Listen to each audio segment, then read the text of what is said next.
Well, look at this. This is completely flipped. You are not looking at Jordan opening the show. You're looking at Victor Medina. Some of you don't even know who I am and trying to figure out why I'm even opening the show. But here's the thing. Y'all have been watching episodes of this that Jordan's been leading, interviewing great people. And I got a hold of him. I said, well, you don't understand. Everybody wants to hear from you. And it's not just because Jordan's the host, but because he's so successful at doing business and doing life. He has a law firm that he and his wife own that has not only provided a great living in terms of being successful, and on top of that, both of those things have been operating so well that he could take off almost an entire year traveling the country with his family. And it's not just that he's hitting all of those points, but if you're friends with him on social media, you know, not only does he love his family, but his family actually kind of loves him too. A little bit strange in the world of attorneys that they're used to that. And everyone needs to talk to Jordan as the subject of an episode just to see how it all gets done. So I'm opening the show, I'm hosting it, and your guest today is Jordan Ostroff. Welcome, Jordan. Thanks so much for having me, man. That was a great intro. Well, I've been looking forward to doing it. It is completely sincere and genuine on my part. You know, a lot of the things that I talk to other people about doing, specifically lawyers and business owners, to the extent that I have somebody that's not a lawyer coming into that, is, you know, how is it that you set yourself up to do a great life? And I've always admired that about you. Even though you're not in one of my coaching programs, even though you're not a coaching client of mine, you have hit all of the milestones of what I would want for somebody. And so when I see that from the outside, you're somebody to be admired. And I think that I am completely sincere in all the words that I say, because I look at from the outside and be like, I think this guy's nailed it. And I'm really, really jealous is the wrong word. You're younger than I am. So I'm jealous of the fact that you did it before I did it. And so that way I think everyone should be talking to you about it. Well, thank you. I mean, look, if we can provide some value and help somebody else down a better path, let's do it. All right. So let's start with this. We're both superhero fans, comic book fans. What is your 3 or 4 paragraph origin story? How did we arrive to this superhero status? What were you bit by in terms of radioactive spider? So raised Jewish, although in my immediate family, I'm the first lawyer. Okay. As far as I can tell, everybody will confirm I said I wanted to be a lawyer. No clue what that meant. Eventually, I found out you just argue with people and try to prove them that you were correct, at which point my family said, no, we knew that, and we knew you were going to make a great lawyer because you argued with us, like literally in-home videos, arguing with my parents. So God bless them that they survived and allowed me to survive during that time frame. Came up to Orlando to go to UCF, did mock trial there, stayed in Orlando to go to Barry, did mock trial there, was a prosecutor in Orlando. And then at one point got bit by the entrepreneurial bug, and we're like, I'm gonna open up my own firm. Let's see how this goes. So I honored my 3+ year commitment to the state and surprised my wife. She didn't think I was gonna pull the trigger so quickly, and I was out starting Jordan Law, and here we are 7.5 years later. So let me ask this question. I am fond of saying that most lawyers who start their own firms are bitten by an independence or I'm going to be autonomous and no one's going to tell me what to do bug first before they're actually thinking about things as a business owner. Which was it for you? Ooh, all right. So you're correct in that clarification. I definitely did not know anything about a business in any way, shape, or form. I enjoyed my time at the state attorney's office. I had a ton of flexibility on my cases. I guess really I just didn't want to make $49,000 a year working, full time, sending people to prison for life with super serious cases. Like there was never a break from not the work itself, but the seriousness of the cases. And so I thought going in criminal defense, I hoped I would make more, but also the idea of having misdemeanors on a couple days and life felonies on other days and DUIs here, like having a little bit more of that mix, I thought I would enjoy that more. Okay. And so you started out in that practice area. Was it lucrative? Were you successful? When did you start adding the personal injury component of it? So was it lucrative? Yes, at first. Was it successful? No, because I spent the money faster than it came in. So I had been in Orlando for like 10 years at that time, undergrad law school as a prosecutor. I knew a ton of people, even though I didn't know what networking really was or how to provide value to referral sources and whatnot. So I brought in probably a couple $100,000 over my first, like on pace over my first year. And I was like, oh, this will be great. I'll hire like a marketing company and this will be gangbusters. And that was not the case. to put it mildly. Meaning that it was money wasted and it didn't go gangbusters, or it just didn't go as quickly as you wanted?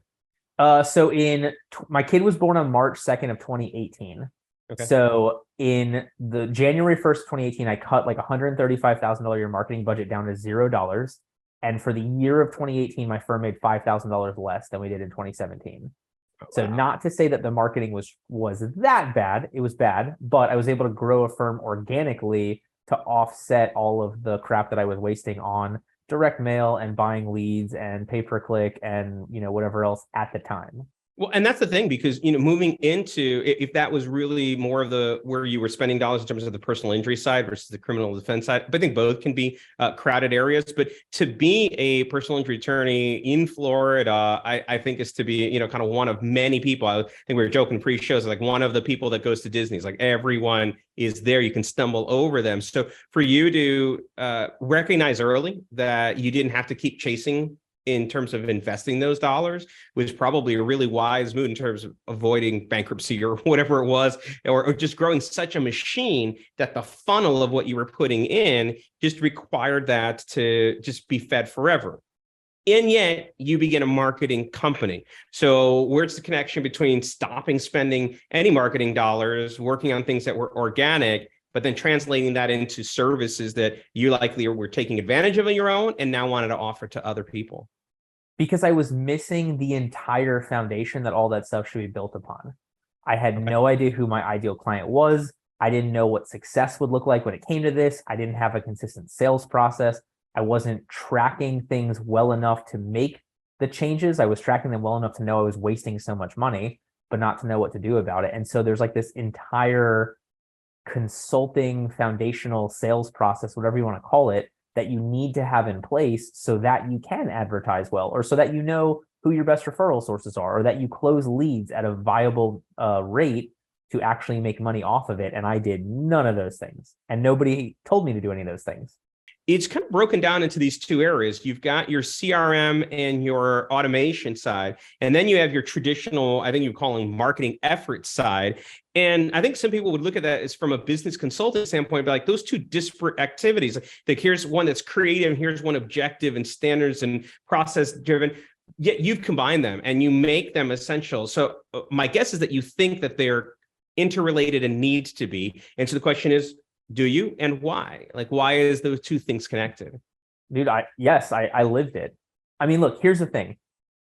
Google, let's go use Google Ads as an example. It's the easiest one. So Google's really cool. They have static ads and dynamic ads. So in essence, it's like the Chinese takeout menu. You can put in a couple different adjectives. It'll run different iterations of them. So 5 different words in a couple spots might get you 75 different ads. And Google's going to try to figure out how to get you the cheapest clicks from that. It will genuinely work a little, AI algorithm, whatever for you. But cheapest clicks does not necessarily mean best cases. So by having ad A go to landing page A, going to contact form A, you can see what percentage of those clients show up to a consult, what percentage of them have the right need, what percentage of them pay you what you ask for, sign up. You can really figure out what the ideal case is. And so that's why, by having that CRM, you can track it and you get a consistent sales process. And then you basically get to play scientific method with the marketing, because you know that once it gets into the funnel, it's going to go the same way. Instead of, if this sounds like any of you, it was me, you're not busy. You call all your leads a bunch, you sign up a bunch of cases, you get busy, you stop calling people, you don't sign them up, you don't get busy, you call them, and you get those huge ebb and flows, which makes it impossible to know if any of your marketing is successful, because you've completely changed the sign-up process based upon if you're free or not. And so we do this whole thing to build out this consistent foundation of the sales process, to track the leads, to do the follow-ups, to get people signed up, so that you can actually know what marketing makes sense. Yeah, and I kind of hear two things in that. I think the first one is what you've talked about, which is have the actual data that's in front of you to make smart decisions. And so this is the reason why you would want to be in front of putting both of those pieces in place, kind of watching what the tracking is and be able to change the thing that's creative that might feed it and then be responsive to it. But the other thing that you talked about, which I think is also more of I don't call it an advanced topic, but I would say that lawyers are slower to get there. I actually think that you've done a ninja trick in terms of offering these services is that you've thought about it like it's a system inside of a pipeline. And lawyers don't typically get to that as the way that they create their firm. They think that it's made out of whole cloth. They think that the work that they do is most brilliant when it's not systemized. And yet, they'll be in there like, well, I take these interrogatories from this section and I haven't litigated anything so long that I can't even remember what there's a motion to dismiss. Oh, a motion for summary judgment. Here's my summary judgment standard, and I'm going to put that in there. So they'll use some of that, but they won't systemize it. They'll go and open an old Word document and copy and paste, and they can't connect it together. So I have two questions from that. First, was that always the way that you were wired, was to be thinking about it in that way? And then the second is, do you find it difficult to get lawyers to latch on to can I just set it up to run on its own and let it move from there? So from a system, look, I learn from fuck ups. So from a system standpoint, it was not having them in place that taught me how important they were. Okay. I got my firm up to 15 people. I've never been more miserable in my entire life. I was still working 60 hours a week. I was making no money. We were $200,000 in debt. My wife told me she was pregnant with our kid. I thought, awesome, this is amazing. And then 5 seconds later was like, how the fuck are we going to do this? Like, right. There's not enough money. There's not enough time. There's not any of it. So systems and really the technology of Lawmatics or, a similar CRM is what really helped me turn it around, because it forced everybody into the same sort of program. Like, you actually had to go out of your way to not do things the right way because of how much was automated, systematized, standardized. Yeah. From a client perspective, I want to say no, but I'm not getting a lot of leads from people that aren't interested in having the technology in some manner, having the CRM in some manner, having the sales process, because that's really our unique selling proposition, is giving you that holistic sales and marketing view to maximize it. So it saves us a lot of the overcoming objections of, do I need this? And for the people that still have that problem, they just don't hire us, which, cool, I don't blame them. And I think that you've done something really brilliant there too, because I would imagine that by the time that they've come to you, it's not a cold lead like, I've never thought of this. Most probably would imagine that most of the people that are coming in there are saying, yeah, I've always wanted to get it done. I knew it was something that needed to get done. And then what you're offering is actually the implementation. There's brilliant strategy behind it, but the idea that they should have something in place was not what was novel to them. It was that they couldn't ship it. Either that they were trying to get it done on their own, or they tried to learn the system, or there's some barrier to it. And you actually give them we can get it done for you. And we're all about getting it done for you. And I think that's probably a big value to what you present to them, and saying, I'm just going to write a check. Can we just get this done? Because I know I need to get it done as quickly as possible. Is there a standard time that people will see a return? Either, not necessarily like pay me X dollars, get Y dollars back, but that they'll see a transformation because that they've put that in place. Like, oh, this is a different life altogether. Is there some standard bit of time where they say, is it immediate? Is it something that takes 3-6 months before they're in place? It's like, this world is different for me now. So that's a great question. So here's the thing for me. If you are in a rush and desperate with your firm, you're going to make different decisions. And I can't fault you. Like, if you have trouble making payroll, you need the decisions now. If you're going to take the long view, though, I genuinely want you to have the system in place and not mess with it for 3 months. Just get 3 months of baseline data. Now let's start playing with it. Let's rewrite some of the emails. Let's speed up the way these things happen. Let's change some of the marketing language, and then see if close rate goes from 40% to 50%. And then, all right, for the next 3 months, let's make these changes. Now, if we go from 50% to 48%, we undo those and we try different things. It's going to be a constant iteration, because it's an art at the end of the day. People change, tech changes, marketing changes, but having this in place allows you to utilize all of it for your benefit going forward, even if it was what not to do, because it ruined your numbers or it lowered your numbers. Yeah. Yeah, my experience has been that lawyers live on ends of a spectrum. Either they're of the type that it's like squirrel, I want it faster. They're going to jump from one to the other, and they lack patience in that area. Or they're on the other side, that they're just like donkeys and they're trying to drag them in one direction. But I think very few of them are in that middle, that they can really be thoughtful and contemplative about it. And I think you hit on something which I would agree with also, which is their vision can only be which is dictated by their cash flow, right? So if they're trying to get to the next week or to the next month, you can't think about things in 3-month increments or 4-month increments, or 6 month increments to what you're doing, because you just don't have the bandwidth. It's not an investment for you at that point in time. It is essentially a reaction, either reaction because you're in too much pain in one area or too much pain in the other area, but you're not thinking about it sort of tactically along the way. My hope is that more and more lawyers get to that middle part, but I just don't know what it takes for them. Either they need to get to some level of success to be able to have that patience. Maybe they're a little bit older and gone through things, but like, well, that didn't work 6 times. Let me try another one. You mentioned something that was interesting to me. Can I reframe that for a second? Yeah, please. Yeah. Because I guess let me give a specific example.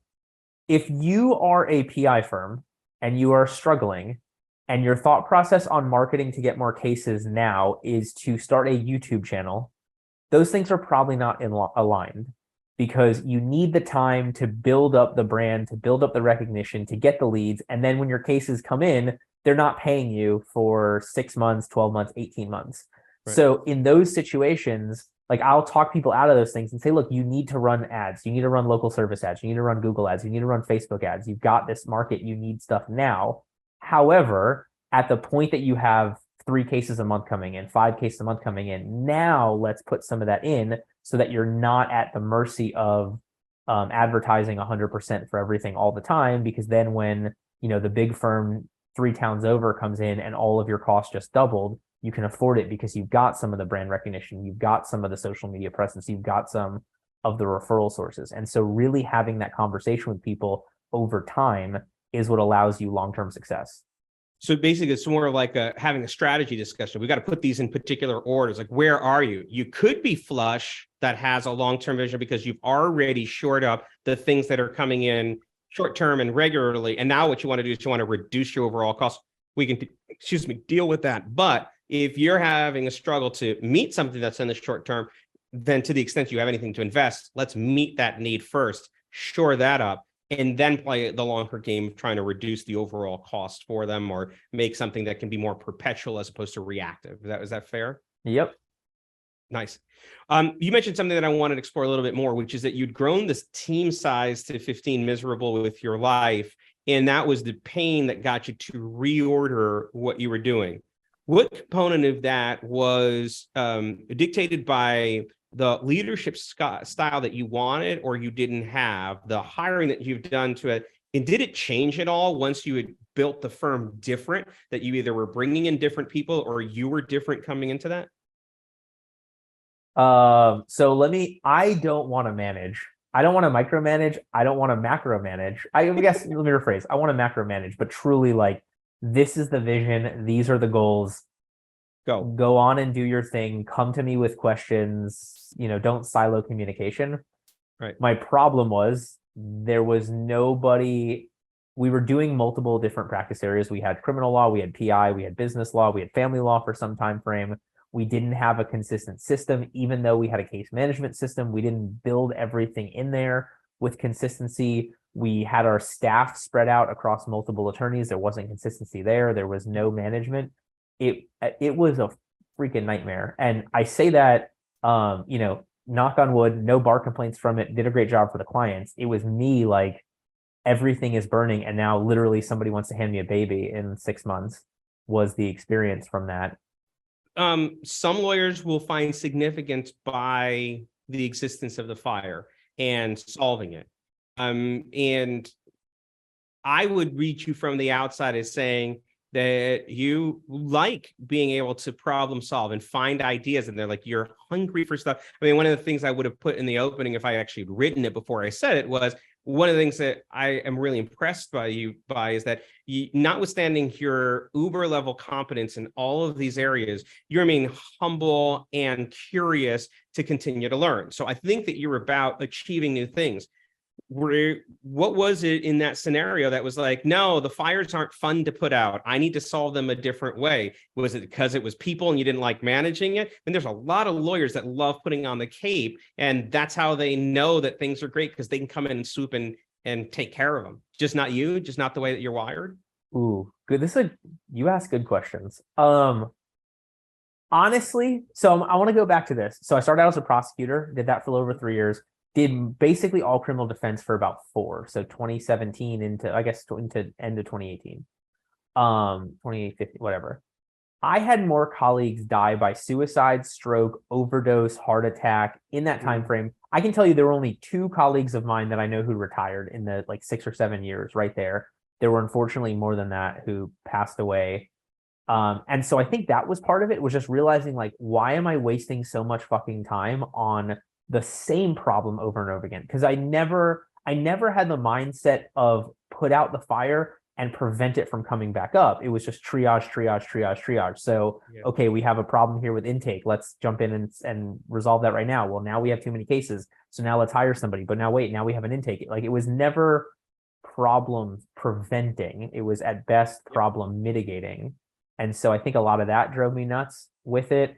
And then it was... But because you were brighter than that? Because at the end of the day, you knew that you could create a business that didn't. So was it the frustration, like, this is moronic? Like, I'm so much better than having to deal with the same problem over and over again.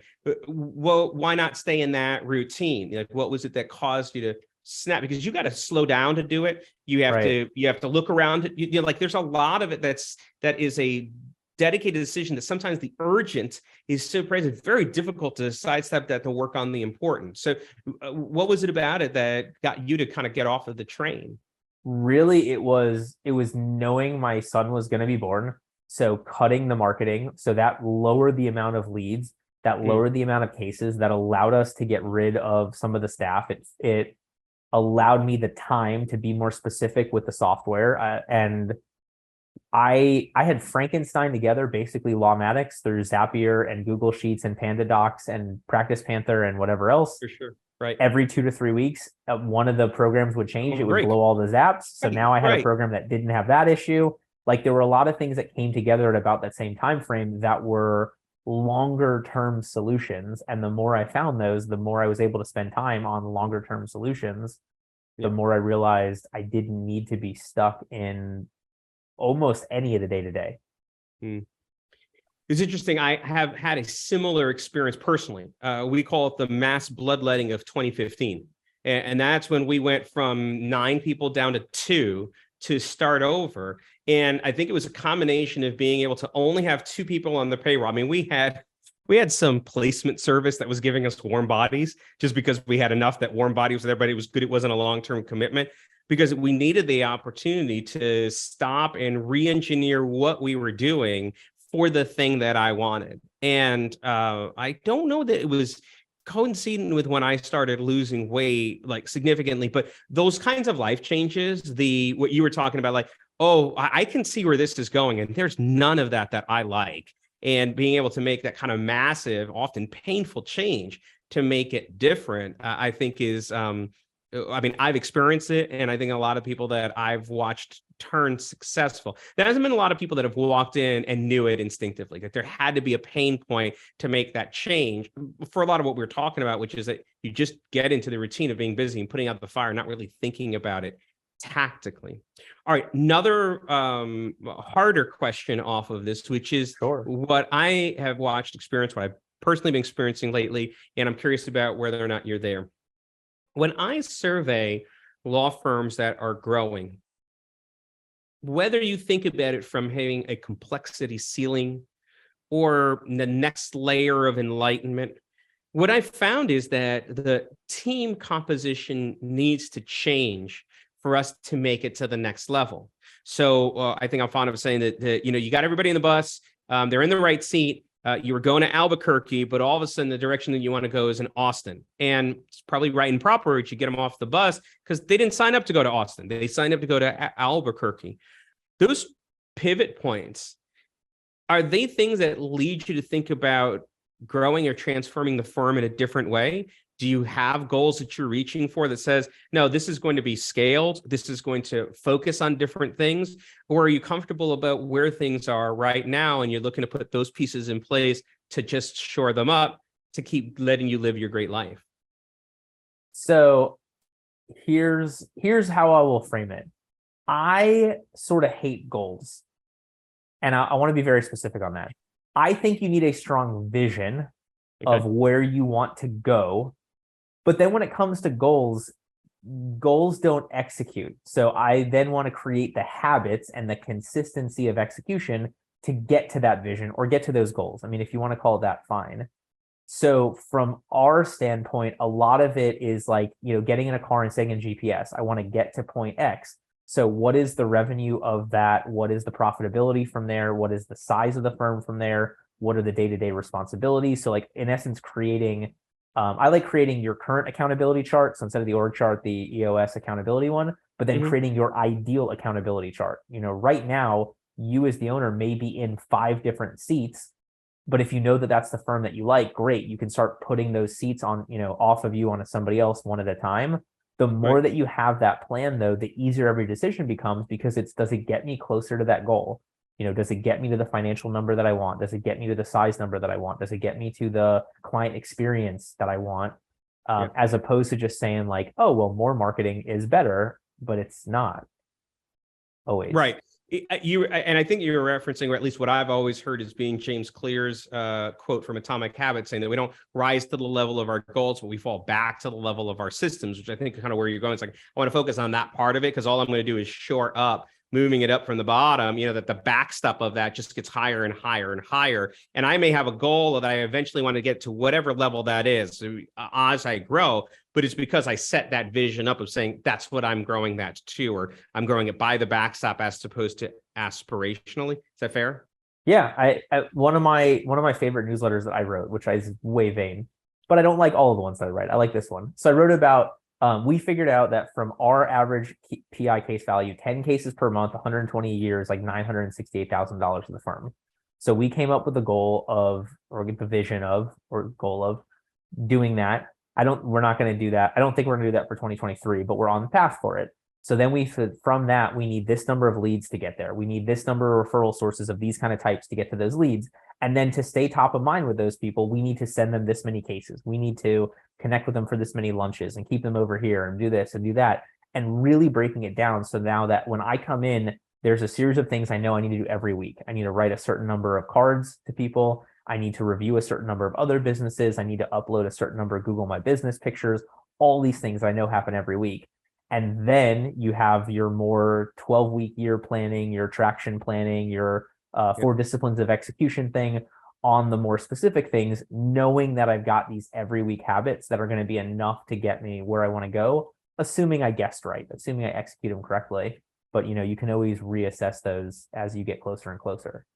All right, I'm going to give you the option of 2 variations of a question that play off of that. So the questions are either, which of the systems that you've created was the hardest for you to, you think about or put in place? Or the second variation of the question is, systems like that, which are the ones that you find hardest for lawyers to agree to put in place by virtue of the fact that they are lawyers, that they just don't get it and that they're trained against it? So you can answer either of those 2 questions. I'll take this. I'll take the second one.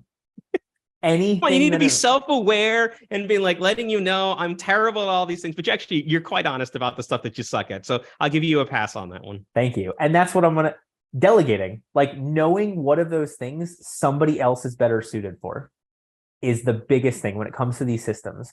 It doesn't have to always be you. If you look at it from the standpoint of what things have to be me, look, my wife has to do her trust account or our trust account. She's never going to pawn that off on anybody else. Fine. We have to do legal. We have to be the ones giving legal advice. We can't have a non-lawyer give legal advice. Fine. And then looking at what you want to do. I enjoy running my level 10 meeting every Monday for my firm. I enjoy networking. I enjoy setting the vision. And then everything else I try to get off my plate to somebody who's going to enjoy it more and be better at it than I am.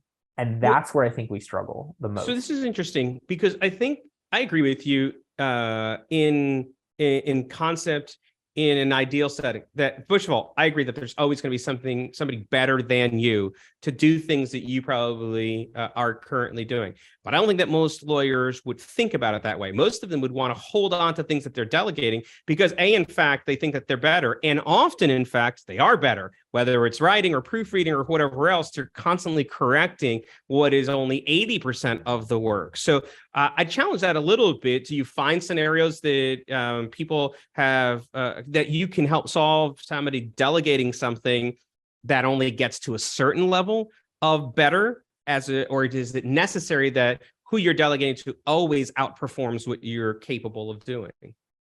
I see what you mean. If you are not happy with how they are doing something and you have created the right system and structure, then you have the wrong person. Now, Yeah. what does the right structure and system look like? That's going to be different in every situation. A lot of times you just didn't train them well enough. And I was going to go there. I think that there's yeah. the training element of it that you probably have to meet as a check mark too. Like the system's good, the structure's in place. I have invested the right amount to train. The training is effective for the right person. And yet if all of those things don't work, now they're not effective, right? Now it's the person kind of going forward off of that. But you also make me think of something interesting, which is part of the reason why automation works so well, because it's the computer. Like it won't get it wrong. If I've got it set up, I don't have to rely. I've eliminated a lot of the variability of that, and more of it's more kind of a management skill more than anything else. Like and not, like make sure you push the right button. Not necessarily that I get the right person with judgment making expertise.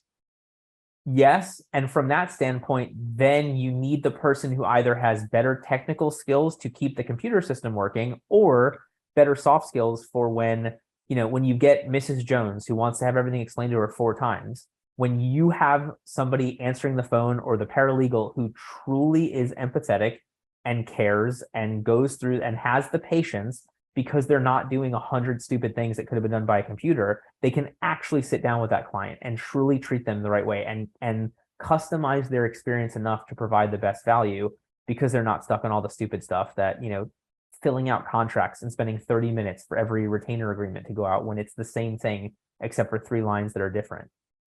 And then once they're in place, so this is kind of interesting because you've taken the automation, not only within your firm, but what you set up for other clients. You've set up the automation and you have created a situation where the people that are going to be there operating it, like what you're talking about, either soft skills or the technical skills that are on the computer, but that the law firms that are using this are limited to employing the people that can exercise the highest level of judgment. And you've reduced the people that don't require judgment because of the automation from there. And that's increases profitability, increases their ability to scale, because you can add more on top of a computer than you can on top of people, or trying to find somebody that is the equal of the judgment making ability of people. That's a labor issue. It's a hard thing to go and find. So now you can scale it on top of something that's more structurally sound. The clients that you're working with, do you find that when they're in place, they're interested in growing and scaling, or is it just the first time that they can exhale because of the amount of margin that you've created for them? So in our mission statement, or in my mission statement, is helping growth-minded law firm owners run a firm they can be proud of and live a life that's even better. To be fair, when I say growth, I don't need you to grow top-line revenue. Maybe you want to grow profitability. Maybe you want to grow more time with your family. Maybe you want to grow yourself as a person. I'm fine with that. But if you don't have the thought process of wanting some sort of change somewhere in your business life or what that affords you, I'm not the right fit. I'm going to be too expensive. You're not going to want to put in the time for what we do. There are ways to do it easier and faster that aren't as sustainable. And so it's just not going to be a good fit. I love it.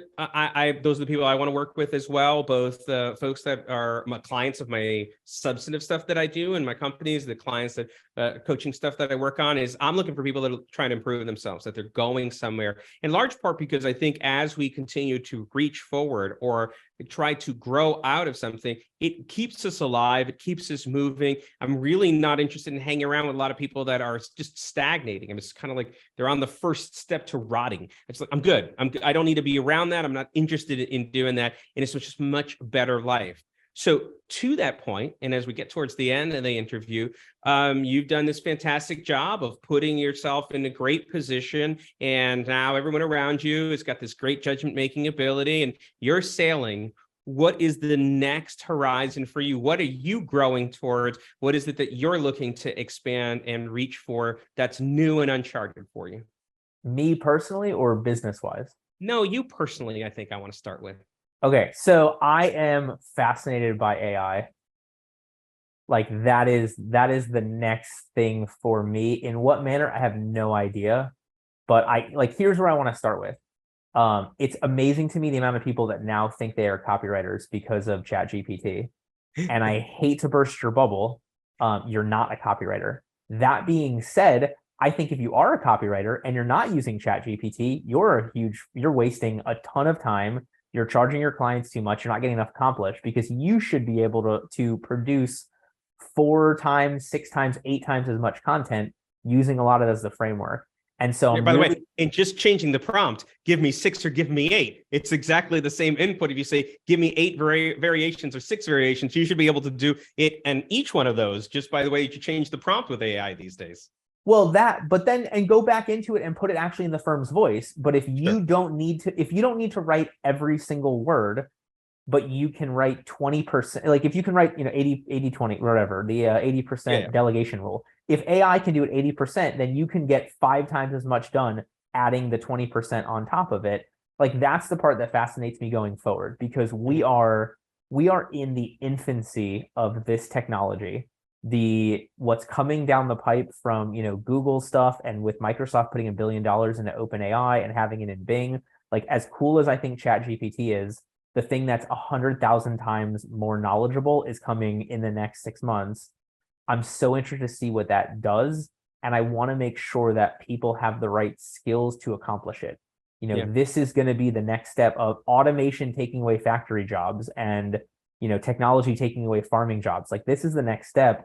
Not that nobody's gonna be able to find work, but that it's going to be different. And so staying on top of how law firm owners can maximize that part of it is what I'm really focused on right now, personally. Yeah, I would agree with you. And I think that there's probably 2 areas that I'm interested in as well. The first, as you were saying, this is the first time that sort of white collar or knowledge work is now at threat from technology. It was always kind of like building a car, or just in factories or blue collar stuff. And so it's interesting to see the nature of lawyers who. So I've seen it that I think the distinction is going to be, not lawyers versus AI, but lawyers who use artificial intelligence and lawyers that don't, and the quality of that. I think the other area that things are growing into is, how reliable is something? So in other words, your ability to ascribe it value because it is trustworthy and because it is reviewed. Something about it, there was that a human went beyond what the AI was doing, but leveraged it, probably is going to be its own marker of a distinction. Would you agree with that? Yeah, I mean, like to take this, I think right now we are still in the marketing side of this, the copywriting side of this. But to take this for the next step of lawyer, I know there was the thing about the robot lawyer arguing a case and it didn't pan out. But let's say you have a camera focused on the jury and the AI knows facial features in the micro expression of who's interested and not interested. And from watching that, going into your closing argument, that jurors 2, 6, and 12 are the ones that are most on the fence. And the AI knows that they seem to resonate with more emotional appeal. Now in your closing argument, to put more of that in, or they seem to be more logical. Well, now you put in more of the facts and circumstances in there. Like there's a really good way to hybridize between the ability of this computer to figure out massive amounts of data in real time at scale with your ability as a lawyer, as a knowledge worker, as an influencer, as a salesman, salesperson, whatever that's going to look like, in a crazy way where we are all going to be like human cyborgs at some point. How is that any different, but where you're going uncharted in your business? Are they going to be the same thing, or do you have something completely different for the business? Oh, well, okay. So, that's why I asked from the personal standpoint, because No, I don't did. know. That's why. But that personal one is so linked to your business. I thought for sure that's where things were going to be going in that direction too. No? Maybe, probably. Okay. I don't know enough about it now. Like, we started the first 40 minutes of this is like, this is my story and this is where I screwed up and this is what I learned from screwing up. Right. I haven't yet unleashed Skynet on the world to create a Terminator to be a real thing, to know the change from this. So I want to dive into that stuff. I mean, from a business standpoint, look, I'm always going to relate to the struggling law firm owner or even the struggling entrepreneur who's really trying to get a business that allows them to live a life, to show up for their family, to set things up better for the next generation. Everything I do, for the rest of my life until I retire, whatever that looks like, is going to go back to that in some manner. So it's really staying at the front end of what's going on in the industry or industries to figure out how that ties back into my life, and then from there our clients' lives, and then from there everybody else's life. And you're probably given very few opportunities to do this on your show, the one that you host. But if people are more interested in learning more about your services, give the plug for how they can learn about what you do and get in contact with you. Along those lines, I've got a weekly newsletter that I do that is written, I would say 100% by me. There's a couple articles that have been written by ChatGPT. I've specifically acknowledged that, have told you where it is, have given you its answers. It cracks me up having the AI talk about the downside of AI itself as an AI, and things like that. So that comes out every week. You can go to jordanoandtheknow.com or jordanostroff.com to sign up. They'll both go to the same place. And then otherwise, we've got, the Facebook group, Solutions for Lawyers by Lawyers. We just passed 1,000 people in the group. We've done nothing other than, I hope, providing great value to get people in there. We have not spammed and at everybody and whatever else to get a push. And it's been fun, and hopefully we've helped some people.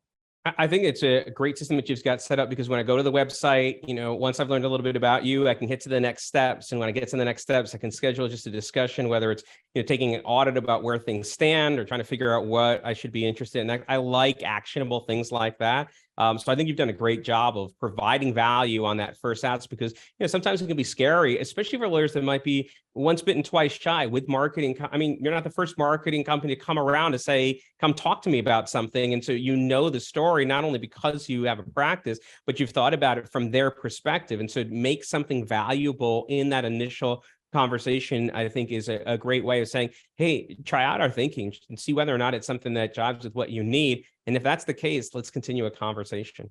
Well, thank you so much. And I definitively take no credit for what you just said, because I have had nothing to do with what it says on our website or how it looks or how it's designed. That is all Greg and the rest of the team. So the finding a good culture fit, passing on setting the right vision, finding the right people, whatever it is, I'm very lucky.